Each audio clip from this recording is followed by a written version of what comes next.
গায়ে বার্সেলোনার জার্সিটা একটু বড় লাগলেও বল পায়ে যেন সাক্ষাৎ জাদুকর।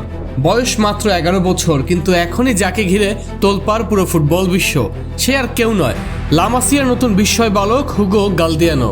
মালাগার সাবেক তারকা মিডফিল্ডার অ্যাপোনিওর ছেলে হুগো 2023-24 সালে পুয়ের্তো মালাগুনিওর হয়ে অপরাজিত চ্যাম্পিয়ন ও টুর্নামেন্ট সেরা হওয়ার পর বার্সেলোনা স্কাউটদের নজর কাড়েন তিনি। অন্যান্য ক্লাবকে পেছনে ফেলে বার্সা এই ক্ষুদে প্রতিভাকে সই করায় তাদের বয়সভিত্তিক দলে।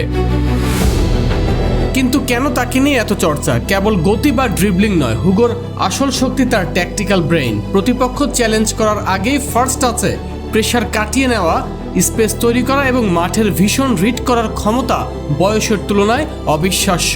প্রতিপক্ষ তাকে থামানোর আগেই খেলাটা সে মাথায় সাজিয়ে ফেলে। ফুটবল বিশ্ব তাকে নতুন মেসি বা নতুন পেদ্রি বললেও হুগো কেবলই নিজের পথ তৈরি করছেন।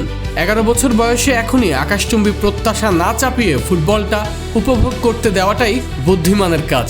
লা মাসিয়া কি আরেকজন বিশ্বসেরা জন্ম দিচ্ছে? উত্তর লুকিয়ে আছে সময়েই।